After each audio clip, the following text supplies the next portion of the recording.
ಸ್ವಾಭಿಮಾನಿ ನ್ಯೂಸ್ಗೆ ಸ್ವಾಗತ. ಇಂದಿನ ಪ್ರಮುಖ ಸುದ್ದಿಗಳು. ಸಾಗರ ತಾಲೂಕಿನ ಶಿರೂರು ಆಲಳಿಯಲ್ಲಿ ಬಾರ್ ಅಂಡ್ ರೆಸ್ಟೋರೆಂಟ್ಗೆ ಸ್ಥಳೀಯ ಗ್ರಾಮಸ್ಥರಿಂದ ತೀವ್ರ ವಿರೋಧ. ರಸ್ತೆ ತಡೆದು ಬೃಹತ್ ಪ್ರತಿಭಟನೆ ನಡೆಸಿದ ಪ್ರತಿಭಟನಾಕಾರರು. ಪ್ರತಿಭಟನಾ ಸ್ಥಳಕ್ಕೆ ಸಾಗರ ಉಪವಿಭಾಗಾಧಿಕಾರಿ ಭೇಟಿ, ಪರಿಶೀಲಿಸಿ ನ್ಯಾಯ ಒದಗಿಸುವ ಭರವಸೆ.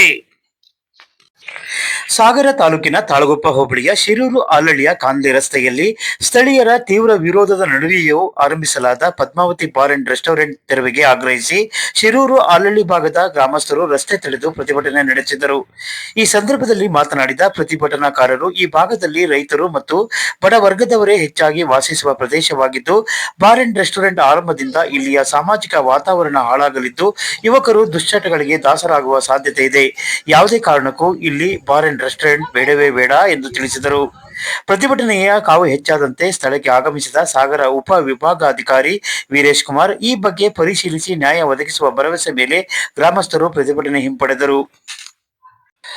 ಪ್ರತಿಭಟನೆಯಲ್ಲಿ ಸುತ್ತಲ ಗ್ರಾಮದ ಗ್ರಾಮಸ್ಥರು, ಮಹಿಳೆಯರು, ವಿದ್ಯಾರ್ಥಿಗಳು, ರೈತ ಸಂಘದ ಪದಾಧಿಕಾರಿಗಳು, ವಿವಿಧ ಪಕ್ಷಗಳ ಮುಖಂಡರು ಭಾಗಿಯಾಗಿದ್ದರು.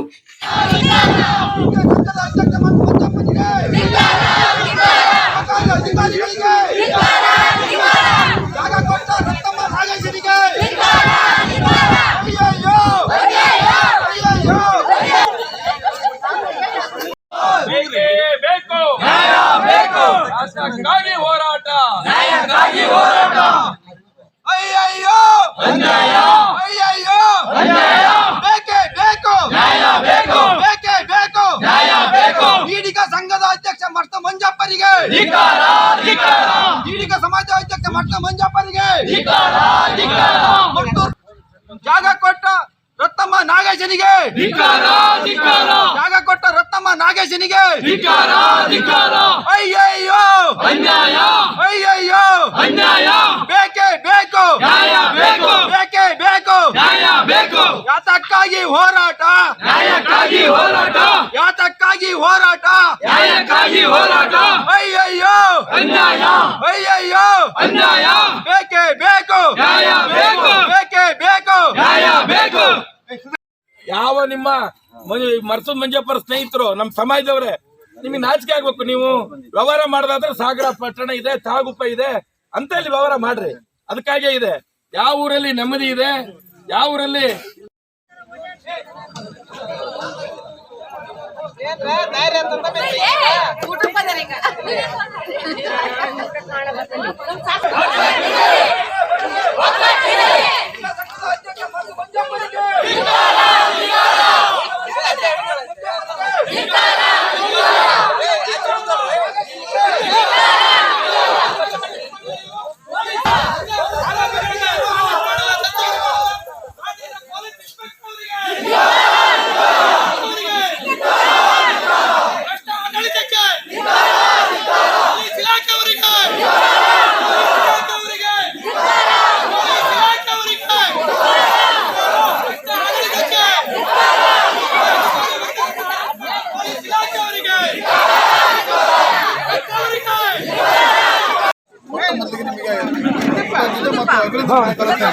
ಯಾಕಂತಂದ್ರೆ ಎಲ್ಲರೂ ಕೂಡ ಇವತ್ತು ನಮಗೆ ಯಾವುದೇ ಸರ್ಕಾರ ಇರ್ಬೋದು, ಅದು ಕಾಂಗ್ರೆಸ್ ಇರ್ಬೋದು, ಬಿಜೆಪಿ ಇರ್ಬೋದು, ಜೆಡಿಎಸ್, ಯಾವುದೇ ಸರ್ಕಾರ ಇರ್ಬೋದು, ಆದ್ರೆ ಸರ್ಕಾರಗಳು ನಮ್ಮನ್ನ ಆಳ್ತಕ್ಕಂಥ ಸರ್ಕಾರಗಳು ಜನರಿಗೆ ಬೇಕಾಗಿರ್ತಕ್ಕಂಥ ಕಾರ್ಯಕ್ರಮಗಳನ್ನ ಕೊಡ್ಬೇಕೇ ವಿನಃ ನಮಗೆ ಬೇಡದೇ ಇರತಕ್ಕಂಥ ಕಾರ್ಯಕ್ರಮಗಳನ್ನ ನಮ್ಮ ಮುಖಾಂತರ ಒತ್ತಡ ಏರಿ ಇವತ್ತು ನಮ್ಮ ರೈತ ವರ್ಗರನ್ನ ಬೀದಿ ತರ್ತಕ್ಕಂಥ ಕೆಲಸಕ್ಕೆ ನಾವು ಸಂಪೂರ್ಣವಾಗಿ ನಾವು ಆಕ್ರೋಶವನ್ನ ವ್ಯಕ್ತಪಡುತ್ತೇವೆ. ಇಂದು ಕೂಡ ಇಂಡಿ ಕೂಡ ಇದೇ ರೀತಿಯಾಗಿ ಒಂದು ಬಾರನ್ನ ಓಪನ್ ಮಾಡತಕ್ಕಂಥ ಸಂದರ್ಭ ಬಂದಿತ್ತು. ಅವತ್ತು ನಾವೆಲ್ಲ ಗ್ರಾಮ ಪಂಚಾಯತಿ ಸದಸ್ಯರು ಮತ್ತೆ ಎಲ್ಲ ಮುಖಂಡರು ಸೇರಿ ಅವತ್ತು ಯಾವುದೇ ಕಾರಣಕ್ಕೂ ಇನ್ನೇನು ಅವತ್ತೆಲ್ಲ ಎಣ್ಣೆ ವಸ್ತುಗಳು ಕೂಡ ಅವತ್ತು ಡಂಪ್ ಆಗ್ತವೆ ಅಂತಕ್ಕಂಥ ಸಂದರ್ಭದಲ್ಲಿ ನಾವೆಲ್ಲ ಕೂಡ ರಸ್ತೆ ತಡೆಯನ್ನು ಮಾಡಿ ಆ ತತ್ಕ್ಷಣದಲ್ಲಿ ಹೋರಾಟವನ್ನು ಮಾಡಿ ನಿಲ್ಲಿಸಿದೀವಿ. ಹಾಗಾಗಿ ಈ ಸಂದರ್ಭದಲ್ಲೂ ಕೂಡ ಅದೆಂತ ಪ್ರಭಾವಿ ವ್ಯಕ್ತಿನೇ ಆಗ್ಲಿ, ಆದ್ರೆ ನಮಗೆ ಬೇಡದೇ ಇರ್ತಕ್ಕಂಥದ್ದು ಯಾವುದೇ ಕಾರಣಕ್ಕೂ ಬೇಡ ಅಂತಕ್ಕಂಥದ್ರಲ್ಲಿ ಯಾವುದೇ ಅನುಮಾನ ಇಲ್ಲ. ನಾವು ಬಿಜೆಪಿಯ ಪಕ್ಷದವರಾಗಿರ್ಬೋದು, ಎಲ್ಲಾ ಪಕ್ಷರು ಸೇರಿ ನಾವು ಇವತ್ತೆಲ್ಲರೂ ಕೂಡ ಇದನ್ನ ವಿರೋಧ ಮಾಡ್ತೇವೆ ಅಂದ್ಮೇಲೆ ಯಾವ ಕಾರಣಕ್ಕೂ ಅದು ನಡೀತಕ್ಕಂಥ ಸಂದರ್ಭ ಇಲ್ಲಿಲ್ಲ. ಆದ್ರೂ ಸಹ ಇವತ್ತು ನಮ್ಮ ಮೇಲೆ ನಮ್ಮಲ್ಲಿರ್ತಕ್ಕಂಥ ಎಲ್ಲ ಇವತ್ತು ಮುಖಂಡ ವರ್ಗದವ್ರನ್ನ ಇವತ್ತು ಕಡೆಗಣಿಸಿ ಇವತ್ತು ನಮ್ಮ ಮಂತ್ರಿಗಳಾಗಿರ್ತಕ್ಕಂಥ ಮಧು ಬಂಗಾರಪ್ಪನವರು ತಕ್ಷಣ ಇದರ ಬಗ್ಗೆ ಆಕ್ಷನ್ ತಗೋಬೇಕು. ಅದು ಅವರಿಗೆ ಮಾಹಿತಿ ಈಗಾಗಲೇ ಮಾಹಿತಿ ಇದೆ. ಆದ್ರೆ ಅವರು ಬಂಗಾರಪ್ಪನವರ ಮಕ್ಕಳ ಬಗ್ಗೆ ಬಹಳ ಗೌರವ ಇದೆ. ಹಿಂದೆಂದೂ ಕೂಡ ಅವ್ರಿಗೆ ಈ ತರದ ಇದರಲ್ಲಿ ಎಂದೂ ಕೂಡ ಅವರು ಸಹಕಾರ ಮಾಡಿದ್ರಲ್ಲ. ಆದ್ರೆ ಈ ತರದಕ್ಕೆ ಸಹಕಾರವನ್ನ ಖಂಡಿತ ಕೊಡಬಾರ್ದು ಅಂತಕ್ಕಂತ ಮಾತನ್ನು ಈ ಸಂದರ್ಭ ಹೇಳ್ತಾ, ನಿಮ್ಮ ಜೊತೆಗೆ ನಾವೆಲ್ಲರೂ ಕೂಡ ಇಲ್ಲಿ ಸಾಮಾನ್ಯ ರೈತ ವರ್ಗದವರು, ಕೂಲಿ ಕಾರ್ಮಿಕರು, ಯುವಕರು ಕೂಡ ನಮ್ಮ ಮುಂದಿದೆ. ಆದ್ರೆ ನಾವು ಇವತ್ತು ಅದೇನೋ ಆಗದೇ ಇದ್ರೆ ನಾವೆಲ್ಲರೂ ಕೂಡ ಇವತ್ತು DC ಕಚೇರಿ ಮುಂದೆ ಮುತ್ತಿಗೆ ಹಾಕಿ ಇದನ್ನ ಸಂಪೂರ್ಣವಾಗಿ ಬಂದ್ ಮಾಡೋದ್ರ ಜೊತೆಗೆ ನಾವು ನಿಮ್ ಜೊತೆಗೆ ಇರ್ತೇವೆ ಅಂತಕ್ಕಂತ ಮಾತನ್ನು ಈ ಸಂದರ್ಭದಲ್ಲಿ ಹೇಳಿ ನಮ್ಮೆಲ್ಲರೂ ಕೂಡ ಬೆಂಬಲವಾಗಿ ಇದ್ದಂತ ಮಾಜಿ ಜಿಲ್ಲಾ ಪರಿಷತ್ ಐಟಿಪಿಯವರು ಸಭೆಯನ್ನು ಉದ್ದೇಶಿಸಿ ಮಾತಾಡಬೇಕಾಗಿದೆ. ಈ ಒಂದು ಮದ್ಯ ಅಂಗಡಿ ನಿಲ್ಬೇಕು. ಎಲ್ಲ ಗ್ರಾಮಸ್ಥರ ಆತ್ಮೀಯ ಎಲ್ಲ ಅಧಿಕಾರಿ ಮಿತ್ರರೇ, ಈಗಾಗಲೇ ಏಷ್ಯರು ಹೊಸದ್ರು ಅವರು ನಮ್ಮ ಪ್ರತಿಭಟನೆಗೆ ನಾವು ಈಗಾಗಲೇ ಮಾತಾಡಿದ್ದೇವೆ ಒಂದು ಅರ್ಧ ಗಂಟೆ ಮೊದಲೇ. ಹಾಗಾಗಿ ನಮ್ಮ ಪ್ರತಿಭಟನೆಗೆ ಹೋಗೊಟ್ಟಿಗೆ ಬಂದಿದ್ದಾರೆ, ನಮ್ಮ ಆಹ್ವಾನ ಕೇಳಕ್ ಬಂದಿದ್ದಾರೆ. ಅವರಿಗೆ ಒಂದು ಸ್ಥೂಲವಾಗಿ ಈ ವಿಷಯನ ನಾವು ಈ ಪ್ರತಿಭಟನೆಯನ್ನ ಇವತ್ತು ಹಮ್ಮಿಕೊಂಡಿದ್ದಲ್ಲ ಅಥವಾ ನಿನ್ನೆ ಹಮ್ಮಿಕೊಂಡಿದ್ದಲ್ಲ, ಕಳೆದ ಒಂದು 2-3 ತಿಂಗಳಿಂದ ಈ ಪ್ರತಿಭಟನೆಯ ಕಾವು ಬರ್ತಾ ಇತ್ತು. ಏಪ್ರಿಲ್ನಲ್ಲಿ ಈ ಅಂಗಡಿ ಓಪನ್ ಆಯಿತು. ಗೊತ್ತಿಲ್ಲ ಹಾಗೆ ಓಪನ್ ಆಗಿದ್ದ ಕಾರಣ ಏನಂತ ಹೇಳಿದ್ರೆ, ಗ್ರಾಮ ಪಂಚಾಯತಿಯಿಂದ ಒಂದು ಲೈಸೆನ್ಸ್ ಪಡೆದಿದ್ದಾರೆ. ಇಲ್ಲಿ ಗ್ರಾಮ ಪಂಚಾಯತಿ ಲೈಸೆನ್ಸ್ ಕೊಟ್ಟಿದ್ದು ಒಬ್ಬ ರತ್ನಮ್ಮ ಅಂತ ಹೇಳಿ ಅವಳ ಖಾಸಗಿ ವಾಸದ ಮನೆಗೆ, ಅದು ಇದು ಕೇರಿ ಅಲ್ಲಿದೆ, ಅಲ್ಲಿ ಲೈಸೆನ್ಸ್ ಕೊಟ್ಟಿದ್ದಾರೆ. ಅದು ಎಷ್ಟು ಅಸೆಸ್ಮೆಂಟ್ 170 ಅದು ಕೊಟ್ಟಿದ್ದಾರೆ. ಅದು ಕೊಟ್ಟಿರೋದವರು ಒಂದು ಗೊಬ್ಬರದ ಅಂಗಡಿ ಓಪನ್ ಮಾಡೋದಕ್ಕೆ ಆ ಲೈಸೆನ್ಸ್ ಅನ್ನು ಪಡೆದಿದ್ರು. ಸೊ ಹಾಗಾಗಿ ಇವರು ಗೊಬ್ಬರದ ಅಂಗಡಿ ಲೈಸೆನ್ಸ್ ತಗೊಳ್ತಿದ್ದಾರೆ ಅಂತ ಎಲ್ಲರೂ ಹಾಗೆ ಸುಮ್ಮನಿದ್ರು. ಆದ್ರೆ ಒಳಗಡೆ ಏನಾಗಿದೆ ಅಂತ ಹೇಳಿದ್ರೆ, ಆ ಅಸೆಸ್ಮೆಂಟ್ ಅನ್ನ ತೆಗೆದು ಯಾವ್ದೋ ತತ್ತೂರಿನ ಒಂದು ಅಸೆಸ್ಮೆಂಟ್, ಸೊರಬ ತಾಲೂಕಿನ ತತ್ತೂರಿನ ಒಂದು ಅಸೆಸ್ಮೆಂಟ್ ಇಟ್ಕೊಂಡು ಆ ಅಸೆಸ್ಮೆಂಟ್ ಆಧಾರದ ಮೇಲೆ ಇಲ್ಲಿ ಈ ಒಂದು ಸನ್ನದನ್ನ ಈ ಲೈಸೆನ್ಸ್ ಅನ್ನ ಪಡೆದಿದ್ದಾರೆ. ಇದು ಯಾರಿಗೂ ಗೊತ್ತಿಲ್ಲ. ಏಕಾಏಕಿ ಏಪ್ರಿಲ್ 23 ಏಪ್ರಿಲ್ ನಲ್ಲಿ ಕೊನೆ ಭಾಗದಲ್ಲಿ ಇಲ್ಲಿ ಬಂದು ಇವರು ಅಂಗಡಿ ಓಪನ್ ಮಾಡಿದಾಗಲೇ ಈ ಜನರಿಗೆ ಗೊತ್ತಾಗಿದೆ ಇಲ್ಲಿ ಒಂದು bar and restaurant, Padmavati bar and restaurant open ಆಯ್ತು ಅಂತ. ಅದೇ ದಿವಸ ಇಡೀ ಗ್ರಾಮಸ್ಥರೆಲ್ಲ ಸೇರ್ಕೊಂಡು ಇಲ್ಲಿ ಹಾಜರಾದಾಗ ಇದೇ ಎಲ್ಲಾ ಅಧಿಕಾರಿಗಳು, ಅವತ್ತು ರೆವಿನ್ಯೂ ಅಧಿಕಾರಿಗಳು ಬಂದಿದ್ದಾರೆ, ಫಾರೆಸ್ಟ್ ಅವ್ರು ಬಂದಿದ್ದಾರೆ, ತಹಸೀಲ್ದಾರ್ ಅವರು, ಯಾರು ಪಂಚಾಯತಿಯ PDO ಅವರೆಲ್ಲರೂ ಬಂದು ಸಮ್ಮುಖದಲ್ಲಿ ಪರಿಶೀಲನೆ ಮಾಡಿದಾಗ ಇದಕ್ಕೆ ಲೈಸೆನ್ಸ್ ಕೊಟ್ಟಿಲ್ಲ ಅಂತ ಹೇಳಿ ಆ ಕ್ಷಣದಲ್ಲಿ ಆ ಲೈಸೆನ್ಸ್ ಅನ್ನು ಬದಲು ಕೊಟ್ಟಿರೋ ಲೈಸೆನ್ಸ್ ಅನ್ನು ವಜಾ ಮಾಡಿದ್ದಾರೆ. ಸೊ ಅವ್ರ ಎದುರುಗಡೆ ಎಲ್ಲರೂ ಅವರೇ ಅಧಿಕಾರಿಗಳೇ ಶಟರ್ಸ್ ಎಲ್ಲ ಎಳೆದು ಕ್ಲೋಸ್ ಮಾಡಿ ಇನ್ನು ಮುಂದೆ ಈ ಅಂಗಡಿಯಿಂದ ಓಪನ್ ಮಾಡಬಾರ್ದು ಅಂತ ಹೇಳಿ ಅದಕ್ಕೆ ಒಂದು ಕ್ಲೋಸ್ ಮಾಡಿ ಇಲ್ಲಿಂದ ಒಂದು ಇದನ್ನ ತಗೊಂಡು ಹೋಗಿದ್ದಾರೆ. ಇದೆಲ್ಲ ನಡೆದಾದ್ಮೇಲೆ ಅವರು ಕೆಲವು ನಮ್ಮ ಸ್ನೇಹಿತರು ಇಲ್ಲಿ ಏನು ಮುಖಂಡರಿದ್ದಾರೆ ಅಂದ್ರೆ ಗ್ರಾಮಾಭಿವೃದ್ಧಿ ಸಂಘದ ಸದಸ್ಯರು, ಅಧ್ಯಕ್ಷರಿದ್ದಾರೆ, ಅವ್ರ ಮೇಲೊಂದು ದಾವ ಹಾಕಿದ್ರು.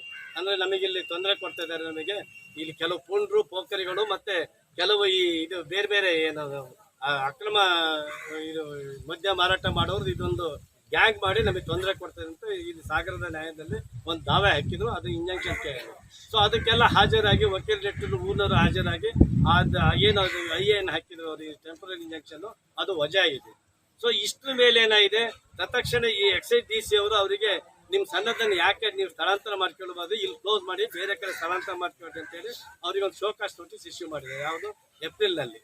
ಸೊ ಆ ಶೋಕಾಸ್ ನೋಟಿಸ್ ಆಧಾರದ ಮೇಲೆ ಅವ್ರು ಏನು ಮಾಡಿದ್ದಾರೆ, ಇವ್ರು ಯಾರನ್ನೂ ಪಾರ್ಟಿ ಮಾಡಿಲ್ಲ, ಶೋಕಾಸ್ ನೋಟಿಸ್ ಮೇಲೆ ಹೈಕೋರ್ಟಿಗೆ ಅವರು ಹೋಗಿದ್ದಾರೆ. ಹೈಕೋರ್ಟ್ನಲ್ಲಿ ಶೋಕಾಸ್ ನೋಟಿಸ್ ನೀಡಿದ್ದನ್ನು ನೀವು ಅದು ವಾಪಸ್ ತಗೊಳ್ಬೇಕು, ಅವ್ರಿಗೆ ಓಪನ್ ಮಾಡೋದಕ್ಕೆ ಅಷ್ಟೇ ಸೀಮಿತವಾಗಿ ಕೊಟ್ಟಿದ್ದಾರೆ.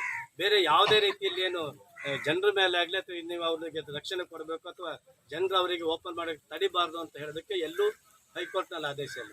ಶೋಕಾಸ್ ನೋಟಿಸ್ ಕೊಟ್ಟಿರೋ ಅಂತ ಒಂದು ಕ್ಲಾಸ್ನಲ್ಲಿ ಅದನ್ನ ಮತ್ತೆ ಪುನಃ ಅವ್ರಿಗೆ ಓಪನ್ ಮಾಡೋಕ್ಕೆ ಅವಕಾಶ ಕೊಡಿ ಅಷ್ಟೇ, ಬಿಟ್ಟರೆ ಅದ್ರಲ್ಲಿ ಆದೇಶ ಬಿಟ್ಟರೆ ಬೇರೆ ಏನೇನೂ ಇಲ್ಲ.